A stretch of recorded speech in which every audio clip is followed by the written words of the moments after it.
All right, I'm back again. I'm running on fumes here, but I wanted to get the fifth installment in. I don't know if I'll do the sixth one, which winds up my books with the chess openings, all the chess opening books that I have. Well, not all of them. You'll get some of them here, but the ones that mostly the ones that I have that I'm not gonna follow through up on. Not follow through up on. Is that right? I'm not gonna end up, studying. I'm thinking of selling them. So the installment number six would be my opening books, which I'm thinking of selling.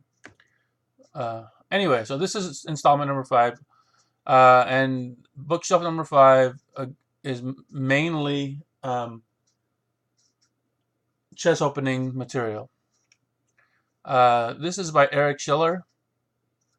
It's a first chess openings. You get opening principles, and you get the basics into certain chess openings. And I'm talking about like very basic stuff, which is kind of what you want, you know. Eventually, at some point, it's what you want. So let's see here. All right, he talks about um, create an ideal pawn center. And that's the ideal, right? The pawns when they're abreast like that. Then he's gonna say castle, right? Then he's gonna go in to connect the rooks.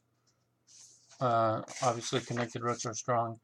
It talks about the value of the pieces and centralizing at least one of the rooks. So then openings with white, things to think about uh, on white openings. He talks about. And then he's going to do the same thing for black, and then he's going to give you. You see the bottom here. He's giving you like the most popular moves, right? The most popular follow-ups. So this is a very basic, and this is French, I think, right? Yeah. So this is a very basic opening book. It's nice. Like I recommend it. I like this book uh, for opening principles. Um, I would study this and wouldn't really like recommend going too deeply into an opening book unless you're like an advanced player and you're trying to win some club games, some club tournaments. But if you're not that level, you probably would be better off improving your end game knowledge or middle game knowledge even. Next, and so this is kind of like a very general. I starting off here with the general introductory stuff to openings. How to open a chess game. Um, this is by who is this by? I don't think I know if it's one person or it's a collection. It's by a bunch of people. It's by Larry Evans, by Gligorich. Gligorich is an old chess master who was once really famous, but not so much anymore. Uh, Velastimil Hort, Paul Karras. Karras is obviously well known. Bent Larson. Bent Larson is well known. Tigran Petrosian, obviously, and Lajos Portish, whom I don't know. Okay, but so these are articles by these guys on some aspect of the opening, right? I haven't read the articles, but these guys are big name guys, and I'm sure some of them are like opening specialists. But I doubt you have to be an opening specialist to have contributed to this book because this is just like the basic stuff, uh, pretty much. Okay, I haven't read it, so but I have it. This is just books I have. This isn't really my books like I recommend series. This isn't a books. This isn't a book review series, even though I kind of talk about them because I pretty much read like the introduction to all these books. Uh, anyway, and I have my ideas about how chess should be studied. Even though I'm pretty much like a middling player. Um, oh, so speaking of being a middling player, I fall into a bunch of chess traps, right? Um, and but not just that. That's not why I got this book. Not in order to avoid chess traps. But chess traps are like they're beautiful in a sense, right? They're the logic behind them.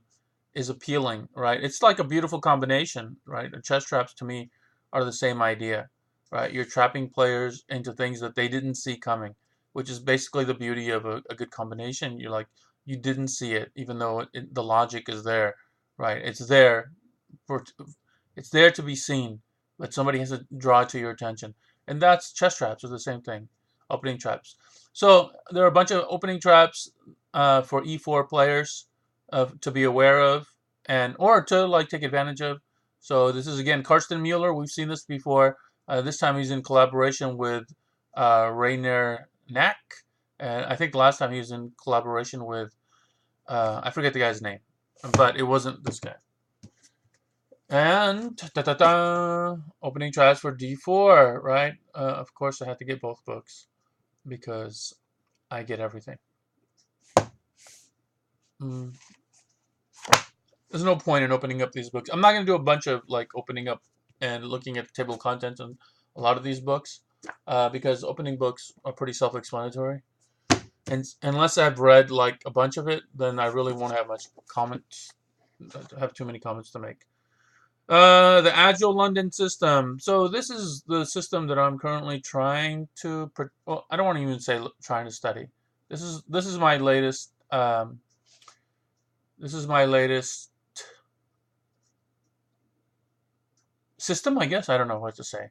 Alfonso Romero and Oscar de Prado. I haven't heard of these guys, but I bought it because I think Amazon had pretty good reviews, and I wanted something on the London system, and I wanted different takes on the London system, right? And I haven't found an opening book yet that could teach me anything, right? I can't study openings. I'm too lazy. So maybe I'm looking for like a different system that would be a little bit better than another system, or somebody's explanation is a little bit better than other ones. Um, yeah. But I do look for opening books that teach me the concepts and the themes first, because that's going to help me memorize the variations. I don't like heavy variations, so that's why I chose the London system. It can be used against a number of. It can just be used against a number of responses from black. Uh, so it's my go-to system. I'm studying it slowly, little by little, but I'm not going to really spend too much time now because I have my plan for learning chess, and opening doesn't fare into the plan until much later. This is Lakdawala. Lakdawala is a good chess writer. I've gone into a chapter or two here, and he does a nice job of explaining the London system. I can't say that about the previous book because I haven't really read it.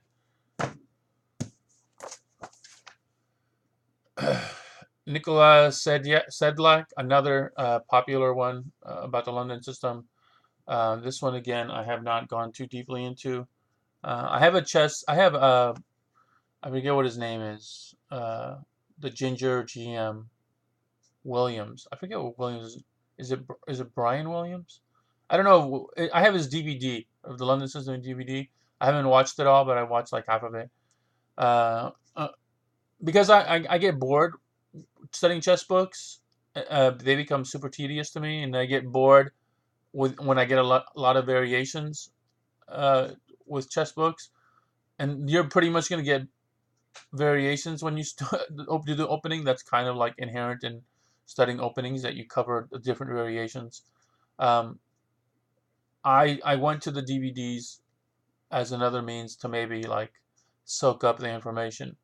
The DVDs help, and considering I'm not trying to be a master at the London system, I just want to have like the rudiments for certain responses to it, and I want to know like a few of the lines. The DVD is a nice supplement. But here's another book. Has good reviews. I haven't read it yet. And then finally, not finally, yes, finally, with regard to the London system, and again, I'm a really slow learner when it comes to openings. This book by Tim Sawyer gives you like the most basic, the most basic way to study. He gives you like a drawing, a full page drawing, a full page diagram for almost move by move, right? So London system, D4, and then what if you get a D5 response, which is the most common response to D4? Okay, then you bring your bishop out to bishop F4, and then whatever the response is, whether it's knight to C6 or whether it's bishop to F5, then you bring out your pawn to E3, and then you're going to bring out your pawn to C3, then you're going to bring out your knight to F3, then you're going to bring your other knight to D2, right? And then you're going to put a knight on E5, right? So it's just and that's how he's giving it to you. He's giving you almost like step by step, right? Step by step.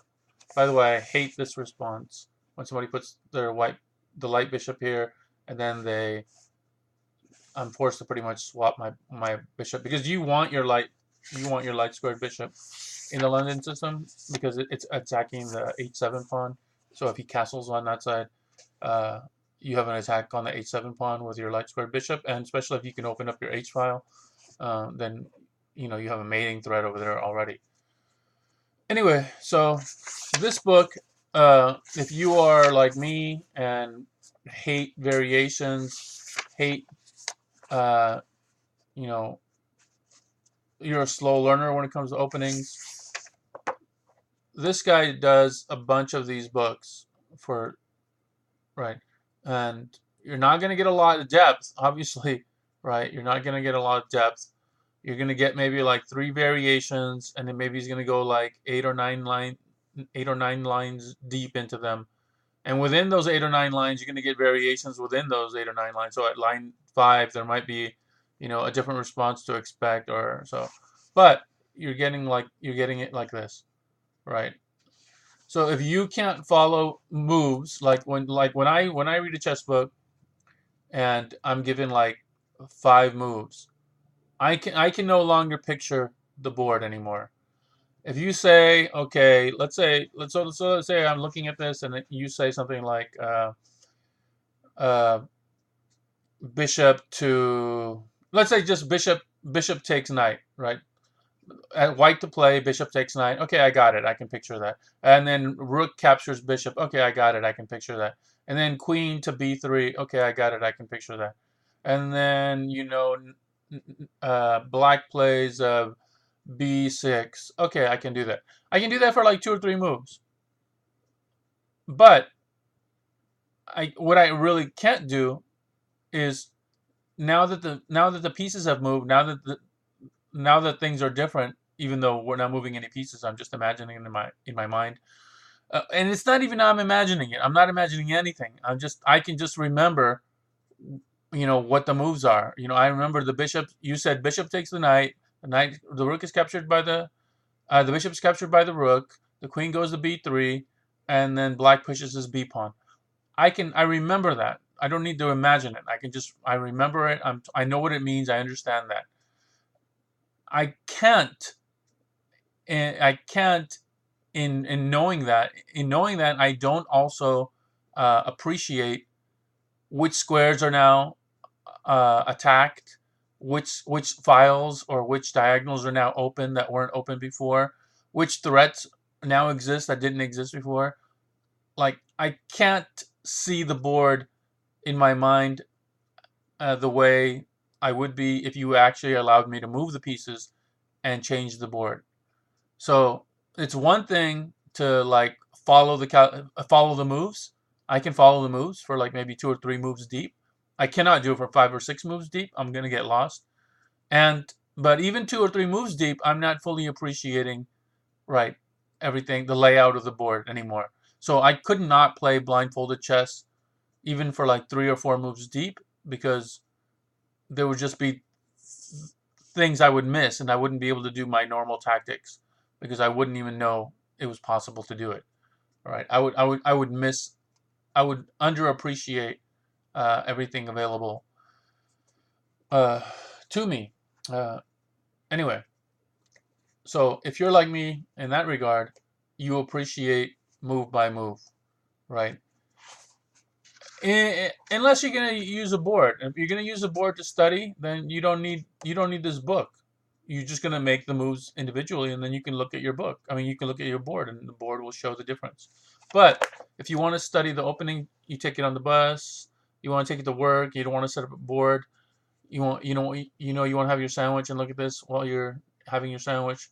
Whatever. This will help you study the opening without the board because you don't have to imagine more than a couple of moves in, and that's how you can learn it.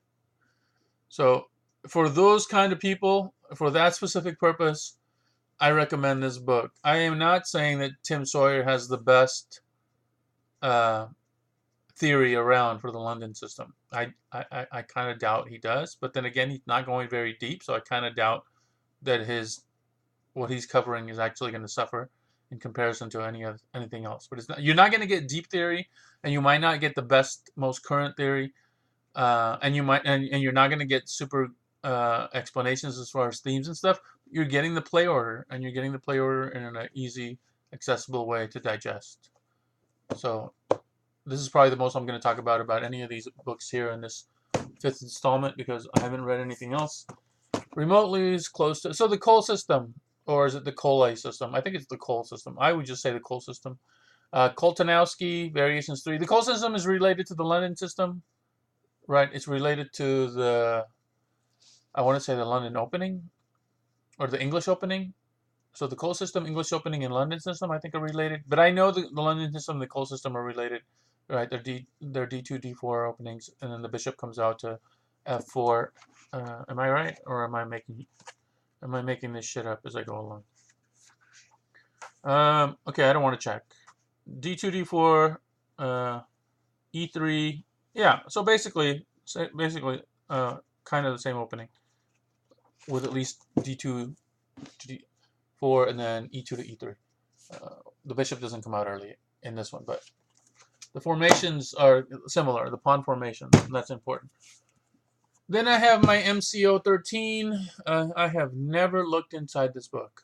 No, I take that back. Maybe I did once. I forget for what though. Right. This is a 13th edition. I don't know what the modern edition is. I know there's at least a 14th edition. But that knowledge also seems dated to me, so I would assume there's a 15th edition by now. Who knows? I don't know. So this is what you get like when you want to check a system, like the Caro-Kann system, and these are the different variations, right, and the popularity of the moves, right, and these are the most like played moves, so they're the most viable moves because these are played by like grandmasters. Again, I bought this used, highlighted. I never use this, but I think maybe one day I think I will go to something like this. But now with computers, you have, you know, much easier access. Not that I'm a big fan of computers when it comes to studying. The Maron Semi-Slav. So the Slav defense, I've been, I was attracted to for a while, or the Semi-Slav, and so I thought that I would study it. So I got this book. My books are out of order as far as like openings, particular openings. I had them grouped, but now they're out of order. So you're gonna see, you'll see that in a second. So, but all of these books I got based off recommendations on Amazon or based off recommendations by some GM, or they really appealed to me when I looked on Amazon and opened up the look inside option. The Rubinstein Complex, right? The Nimzo Indian Defense by named after Mr. Nimzovich and Mr. Indian. No, I'm just kidding. Okay, so the Nimzo Indian Defense. The Indian defenses in general are popular, if you don't know. The Queen's Indian Defense, the King's Indian Defense, and the variation of it. One is the Nimzo Indian Defense, which is still, I think, played today, like at the high levels. So it's still a viable defense. But I don't use it, and I don't know much about it. I know more about the Bago Indian defense than I know about the Ninzo Indian defense. which isn't saying much because I don't know too much about the Bago. Discovering chess openings, building opening skills from basic principles. So again, as a middling player, I know I suck at openings. I don't want to get killed in openings. I don't want to study openings. So I thought, you know what, maybe let me get the rudiments, the fundamentals, the basics. I don't know any other words that mean that. I'm out of synonyms. Discovering Chess Openings by John Ems. John Ems is a famous chess author, a good chess author. I don't know. Let's see the basics. Let's see what he's talking about. I'm assuming we're getting the obvious, central control, piece development, king safety. Let's see. 1, central issues. 2, introducing development. 3, king safety. I just said that. 4, delving deeper. I don't know what that means. 5, pawn play. Okay, but how is that relevant to the opening? Other than you want to get your pawns in the center or control the center with your pawns. Chess opening in practice. So then we're heading into so I don't know how effective this will be, but it appealed to me at a certain point in time. Hence, it's in my library. Chess openings essentials. The ideas and plans behind all chess openings. Not all of them, obviously. This one is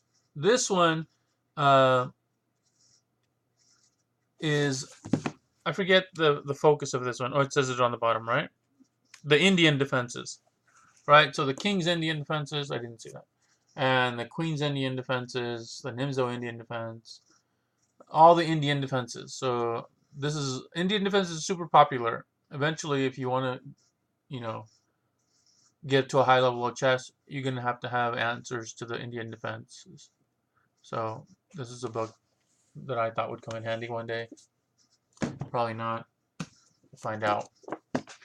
Mastering the chess openings. So, and again, I got these books also because I wanted a little bit more in depth about the openings to see which one I wanted to maybe use.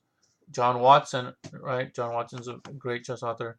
Unlocking the mysteries of the modern chess opening. So we're talking about modern chess openings. Which ones do they cover here? Real quick. They splits it up into closed games. So probably mostly D4 openings. Then they go into Indian systems because the Indian systems are really. And if you're wondering about which closed games, he's talking about the Queen's Gambit Declined and the Slav and the Semi-Slav. Section 2 of the Indian systems, he's talking about the Nimzo Indian. You have different variations, right? You have the Samish variation. He's talking about Queen's Indian, King's Indian, and then and these Indian defenses. And I don't know all of the nomenclature. I don't know all the names for these things. But like for example, the King's Indian defense is a general defense, right? It's a well-known defense. You can just play the King's Indian, the classical King's Indian, but then there are different variations, right? There's the 4 pawns attack. There's the classical King's Indian, like I said. There's the Averbach variation. There's the Samish variation. So there's different variations to different systems. So it's a lot to learn, right? Then we have the Grunfeld defense and the modern Benoni. So these are all closed. Not closed. These are all Indian defenses. So you might be interested in that book. The Nimzo Indian, like I said, and here's John Ems again. So I thought, and these Move My Move books are pretty good. They're not as they don't go move by move, right? You're not getting move by move exactly. You're getting what you see. Well, maybe that doesn't draw the point. You're getting a bunch of moves and then move. So it's like move, move, move by move, move, move, move, move, move by move, move, move. I'm really sleepy. I think I'm starting to sound like a retarded cow. Okay, so it's not exactly move by move, but like you see this here, you see move, move, and then you see a bunch of moves, and then you get an explanation, and then a bunch of moves. So it's not move by move, but still it's good instruction. So the title I think is misleading, but it's good stuff. If you're interested, I recommend The Nimzo Indian, right? This looks exactly like the semi-Slav cover that I had. Ronaldo Vera. I have never heard of Ronaldo Vera, but um, I think this book was appealing to me for some reason or other. I mean, I'm sure it was appealing to me for some reason or other, but I think this one went into the very basics. And when I look at these, sometimes the reason I buy these is, well, not the reason I buy these, but when I buy these, before I buy these, I should say, I usually check the Amazon Buy It Now option, and I read like the introduction, and then I read like the first pages, right? And I want to see that he is giving me the themes to the opening. Is he explaining the themes? Like in this opening, you should be looking to do this. These are the two things you should be doing. You're going to want to build up a queenside attack. You're going to want to push the e4 pawn at the right moment to e5. You're going to want to undermine his f pawn at a certain time. You're going to want to trade off his light squared bishop at a certain time. I want that in the opening. I want that in the opening. I need to understand that first, and then give me the variations. And as I'm playing the variations through, I'm seeing how they're leading towards accomplishing those goals, right? And so then when I get out a book, or when I forget the, you know, the laundry list of variations, I at least have in mind what I'm supposed to be accomplishing, and maybe I can figure out my moves. I might not figure out the right move order, but at least I figure out the moves. And I'm not going to get killed by a wrong move order by another middling player. Right? Maybe like a very advanced player would kill me for like messing up my move order. But most of the time, I mean, I'm looking to make sure I'm not blundering. So the move order is not going to cost me like material, but it might cost me pulling off my plan. But well, I don't mind. I don't. That's how you learn. Starting out d4. So as d4 is my preference, I thought I'd get this book. It didn't really cover. It didn't really go into the games openings that I thought I would. Uh, it went. So it has certain openings as a d4 player, and I thought, okay, it's a d4 opening. I'll just take to it. But I didn't. I didn't really like the d4 openings that it was offering because they all required study, and I didn't want to study. Right? I didn't want to learn the King's Indian. I didn't want to learn the Grunfeld. I did want to learn the Nimzo Indian, but I mean, you're getting 15 pages on the Nimzo Indian, so that's not really going to give you a lot of in-depth coverage of it. And hence, I have books dedicated solely to the Nimzo Indian. The Benoni and the Benko, I didn't want to learn. Then the Queen's Gambit, I didn't want to learn. Queen's Gambit either declined or accepted. The Slav I did, and the Semi-Slav I did, but the Albin and the Shkorin I didn't. The Dutch, maybe one day, and then rare but tricky tries. So if those are interesting to you, then this D4 book might help. But again, you're end up once you books like this are just introductory books.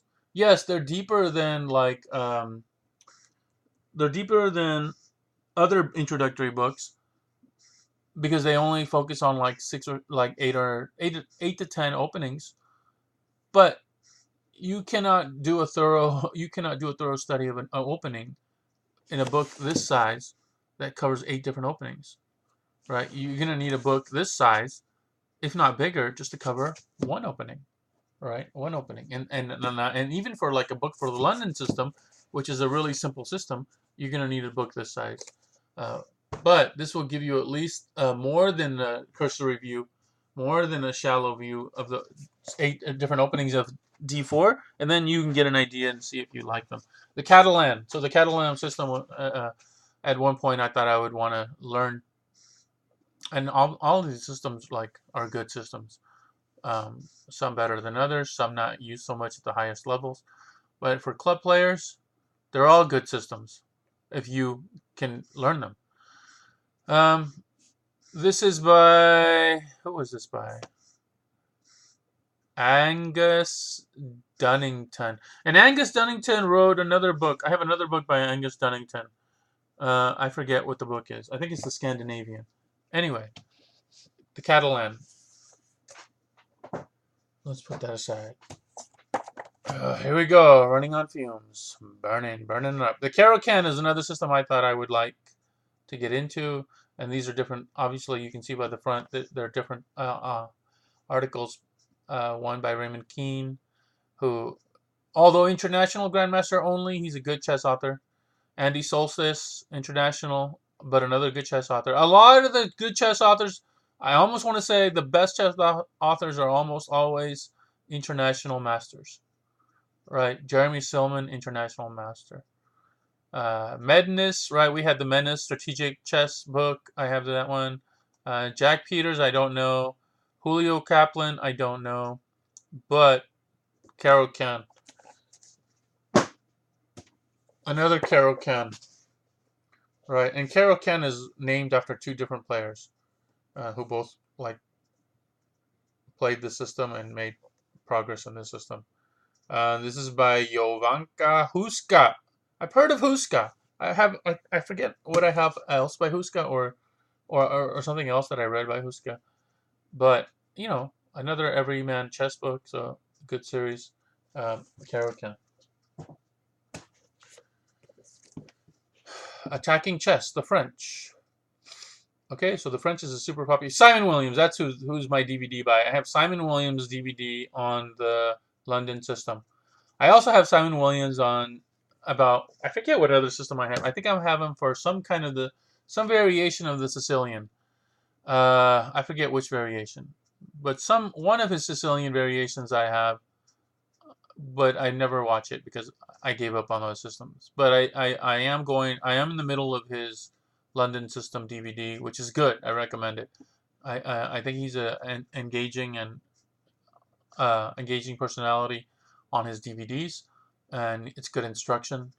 Um, I'm not necessarily saying he's giving you the best theory, but you don't need the best theory. Which isn't to say he's giving you bad lines. It might not be the most current theory on the London system. He might not be the most authoritative person to consult when it comes to the London system. I think Lakdawala does a really good job. Anyway, I have no basis to judge Simon Williams' knowledge on the London system. It's for some reason that's what I've left. My impression has been, but if I could learn the London system as well as he knows it, I'm golden. So anyway, back to this book, The French. Simon is a good writer, The French, and he's a good chess player. So buy the book if you want to learn the French. Again, The French. This time it's by John Watson, right? We've seen John Watson. Play the French, Everyman Chess, good series of books. Keep going. Easy Guide to the Nimzo. Cadigan books. I have other books by him. This is a short one. This is really short. John M. This is what I like. I like short, opening books. I don't want to be glutted with variations upon variations upon variations. Yes, you're gonna need to know that to master the system. But give me the basics, give me the main lines. Okay, if after the sixth move there are 2 or 3 popular responses, give me those. But then what happens is within those 2 or 3 popular responses, there's going to be another branching off in 2 or 3 popular responses to the sixth move of that response. And, it's like a tree that just like keeps branching and branching and branching. And all of a sudden you're like on branch number 9, and that's branched out 3 times. And that third branch has branched out twice. So you're like way over here. And you started like here, and you've lost your focus. You've lost, your train of thought of what's supposed to be happening with an IMSO, because you're way over here trying to learn a variation to a sub-variation to a sub-sub-variation. So these little books prevent that from happening because they just cannot pack that much information into them. So I prefer them. The modern Bago, which I don't know how it's different from the regular Bago. Is there an old Bago? Is there a classic Bago? Bago. I can say Bago. D4, E6. That Bago. Dejan Antic and Branimir Maximovich. This is a thick book. If you want to learn the Bago, there you go. This fifth installment is super dry and boring, but as I promised it would be. So you cannot say you have been disappointed. Lars Schaffdorf. No, that's not a good reading. Lars Schandorf. The Caro-Kann, again, another Caro-Kann book by Quality Chess. Yeah, enough said. I'm just going over these books because I really haven't gone into them. Peter Sadler is right. No, Matthew Sadler. The Slav. Like I said, I was interested in the Slav and the semi-Slav. Sadler's nice and thin book on the Slav. I think Sadler does a nice job. I think I remember the introduction to this book and the first few pages, and he gives you the themes. He gives you diagrams. Thank you for heavy diagrams. I want heavy diagrams. I really, really want heavy diagrams in opening books. If I'm not getting a lot of diagrams in an opening book, you're going to bore me to tears. Might as well just open up my MCO and study that. Okay. To close off the fifth shelf, I have a bunch of like odd end books here. Grandmaster meets Chess Amateur. This is you remember we had the same thing with Dr. Uwe's book, Chess Master and Chess Amateur. This guy isn't even a chess master. I don't even think he's even a chess player, right? He's just some guy who thought it would be a good idea to see how he plays chess compared to a grandmaster plays chess, right? And so, as opposed to Uwe's book, so that was written by the grandmaster. This book is written by the chess amateur, and so the premise is that the chess amateur knows how amateurs think, and so then he will be able to better appreciate. He will appreciate what the amateur needs. Anyway, something to that effect, right? I'm a little too sleepy to articulate exactly what I want. And I have two of these books because I bought one and one of them came with like a picture cut out of it. Like somebody took scissors to it and I complained, of course, and they just sent me a new one and said keep the old one because nobody's ever going to buy it from us. Alright, so I have two. This is just another copy of my Pawn Structures by Soltis. But the newer one that I have is the bigger one. So bigger is better. Tubuku. And this is my third edition of Reassess Your Chess. Jeremy Silman. Good book. It's really well. People really like it here in America. Why do I keep saying in America? Obviously, this is for American audience. Anyway, Jeremy Silman's a nice author. He's an engaging author. Reassess Your Chess is going to help you. I'm not saying it's the best method for learning chess. I'm not saying he is the best coach. I'm almost positive that there are better methods. I would think even a Roberto Grau's 4-series book would be better than this. But again, that's a 4-series book. Jeremy Silman's putting everything into one book. Artur Yusupov's 10-book series, I'm assuming would make you a better chess player than this. But again, that's a 10-series book. That's a 10-series book. That's a 10-book series. And Cerimon is giving you in one big book. Okay, so yeah, I'm not here to shield for Jeremy Silman, but it's a pretty good book. That's it for the 5th installment. The opening books that I have on here are the ones that I think maybe I will look at again one day. Definitely the London System. I'm gonna look through those books more and more. But that's gonna be for later, mostly. I'm still doing my system for Artur Yusupov, my study plan for Artur Yusupov. I'm every once in a while picking up a tactics book. I do a bunch of tactics on leechess.org, but I find that I get impatient. I don't know if you're that way. I just want to solve the tactics puzzles, and then sometimes when I get impatient, I hurry my moves, and then I get a bunch of tactics puzzles wrong, and then my rating drops. I think my rating right now Lichess, and I'm just talking about tactics. I'm not talking about my games rating. Is 1800. I've been in the 2000s on the tactics rating. I don't know if that means I'm any good or not, but that's where I was. I was at 2000, but I've dropped. I've dropped. The last time I was there at 2000, I can't even remember. I want to say like 6 months ago. Now I hover from 17 to I'm either in the 1700s or 1800s. When I get really impatient and I start, just wanting to get my rating back up, I'll start plummeting into the 1600s. I think even recently I went into the 1500s. But then when I take my time and pay attention, I usually get a bunch right. I'll get like three in a row right, then miss one, then get three in a row right and miss one. Right. So it'll go like that. It'll be like 4 out of 5 correct.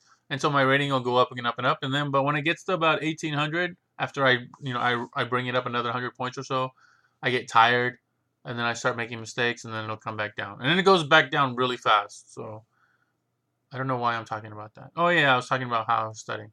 All right, so that was my fifth show. Let's end that before I start getting to different tangents.